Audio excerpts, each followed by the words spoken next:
பல அரசியல் கட்சிகளின் கொடிக்கம்பங்கள் அப்படியே பாதுகாப்பாக இருக்கிற போது விடுதலை சிறுத்தைகளின் கொடிக்கம்பங்களை அகற்றுவதிலே அதிகாரிகள் முனைப்பாக செயல்படுவது வன்மையான கண்டனத்திற்குரியது. நீதிமன்றத்திலே முறையிட்டிருக்கிறோம். திமுக, காங்கிரஸ் போன்ற அரசியல் கட்சிகள் இந்த அரசியல் உரிமைகளை பாதுகாக்க முன்வர வேண்டும். பொது இடங்கள் எவ்வளவோ பிற காரணங்களுக்காக ஆக்கிரமிப்பு செய்யப்பட்டிருக்கின்றன. அவற்றையெல்லாம் அப்புறப்படுத்துவதற்கு நீதித்துறையில் எந்த முனைப்பும் காட்டாத போது யாரோ ஒரு சிலர் தொடுக்கிற வழக்கை வைத்துக் கொண்டு இதுபோன்ற தீர்ப்புகளை அளிப்பது என்பது ஜனநாயகத்திற்கு எதிரான ஒரு போக்காக விடுதலை சிறுத்தைகள் கட்சி பார்க்கிறது. இந்த தீர்ப்பு ஏற்புடையதல்ல.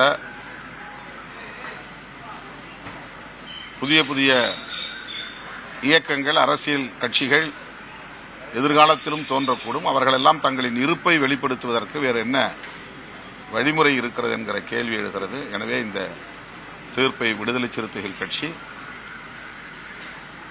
ஏற்க மறுக்கிறது.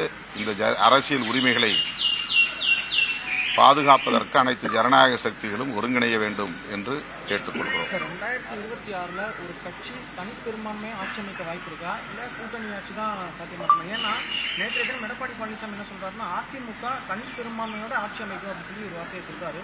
பாஜக காரங்க மட்டும்தான் கூட்டணி ஆட்சின்னு சொல்லிட்டு தான் நீங்க சொன்னீங்க. இப்போ ஒரு தனியா ஒரு புதுசா அவர் வந்து தனிப்பெரும்பான்மையை ஆட்சி அமைக்கும்னு சொல்லி சொல்றாரு. அது எப்படி சார் சாத்தியமா இருக்குங்க? ஏற்கனவே இதை பற்றி நான் சொல்லியிருக்கிறேன். அமித்ஷா அவர்கள் மட்டும்தான் திரும்ப திரும்ப கூட்டணி ஆட்சி என்ற கருத்தை சொல்லி வருகிறார். இதுவரையில் அதிமுக தலைவர், அவருடைய பொதுச் செயலாளர் திரு எடப்பாடி பழனிசாமி அவர்கள் எந்த கருத்தையுமே சொல்லாமல் மௌனம் காக்கிறார் என்று குறிப்பிட்டிருந்தேன். தற்போது அவர் அதற்கு விடையளித்திருக்கிறார். அவர் சொல்லியிருக்கிற பதில் பாஜகவுக்குத்தான் என்பதை நம்மால் புரிந்து கொள்ள முடிகிறது. கூட்டணி ஆட்சி இங்கு இல்லை, அதிமுக அதற்கு உடன்படாது என்கிற விடையை பாஜகவினருக்குத்தான் சொல்லியிருக்கிறார் என்பதை எளிதாக புரிந்து கொள்ள முடிகிறது. அதேபோல அதிமுகவை எந்த கொம்பனாலும் கபலீகரம் செய்ய முடியாது என்ற கருத்தையும் பதிவு செய்திருக்கிறார். கபலீகரம் செய்வதற்கு யார் முயற்சிக்கிறார்கள் என்பதையும் அவர் தெளிவுபடுத்த வேண்டும். அதிமுகவை திமுக தலைமையிலான கட்சிகள் கபலீகரம் செய்ய முயற்சிக்க வாய்ப்பில்லை. அப்படி ஒரு முயற்சி மேற்கொள்ளவும் முடியாது. கூட இருக்கிற கட்சிகளால் மட்டும்தான் விழுங்கி செரிக்கிற முயற்சியை மேற்கொள்ள முடியும். ஆகவே அந்த கருத்தும் பாஜகவுக்கு எதிராக அவர் சொல்லியிருக்கிறார் என்றுதான் உணர்ந்து கொள்ள முடிகிறது.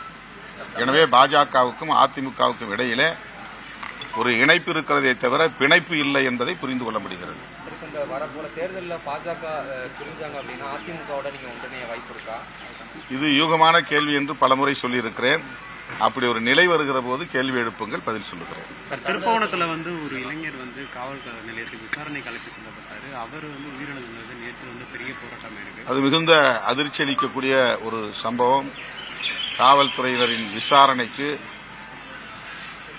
அழைத்து செல்லப்பட்ட அந்த இளைஞர் அஜித்குமார் உயிரிழக்கும் நிலை ஏற்பட்டிருக்கிறது. அவருடைய உடன்பிறந்த தம்பி தன்னையும் அழைத்து சென்று விசாரித்தார்கள், தாக்கினார்கள். காவல்துறையினரின் தாக்குதலால் தான் எனது அண்ணன் உயிரிழக்க நேர்ந்திருக்கிறது என்று கூறியிருக்கிறார். அந்த பகுதியைச் சார்ந்த பொதுமக்களும் இதற்கு கடுமையான எதிர்ப்பை தெரிவித்திருக்கிறார்கள். அதிகாரிகள், அதாவது சம்பந்தப்பட்டவர்கள் இடைநீக்கம் செய்யப்பட்டிருப்பது சற்று ஆறுதலை அளிக்கிறது. அதே வேளையில் அவர்கள் மீது உரிய சட்டப்படி நடவடிக்கை எடுக்க வேண்டும், கடும் நடவடிக்கை எடுக்க வேண்டும். புலன் விசாரணையில் இப்படி உயிரிழப்பு நேர்வதை தடுப்பதற்கு தமிழ்நாடு அரசு காவல்துறையினருக்கு உரிய வழிகாட்டுதல்களை தர வேண்டும். எந்த காரணத்தை முன்னிட்டும் கஸ்டோடியல் டெத் என்பது நிகழக்கூடாது. அதை அடுத்தடுத்து சம்பவங்கள் நிகழ்கிற போது நாம் சுட்டிக்காட்டி வருகிறோம். ஆனால் இது தொடர்கதையாக நீடிக்கிறது, கவலை அளிக்கிறது. திருமாவளவனுக்கு திடீர்னு அன்புமணி மீது என்ன பாசம் அப்படின்னு சொல்லிட்டு கேட்டிருக்காங்க. யார் கேட்டது?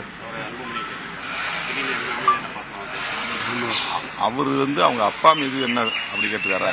திருமாவளவனுக்கு என்ன பாசம்? ராமதாஸ் ஐயா மேல என்ன பாசம் அப்படின்னு சொல்லி கேட்டிருக்காரு.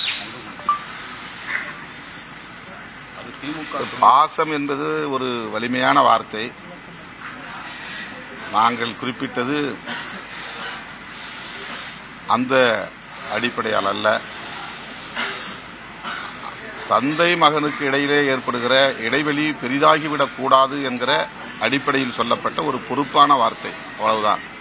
தந்தைக்கு இருக்கிற அனுபவத்தை அல்லது அவருக்கு இருக்கிற ஆளுமையை திரு அன்புமணி அவர்கள் பயன்படுத்திக் கொள்ள வேண்டும் என்று சொன்னேனே தவிர வேறு எந்த நோக்கத்திலும் நான் சொல்லவில்லை. அந்த கட்சி எப்படியாவது போகட்டும் என்று நான் கருதவில்லை.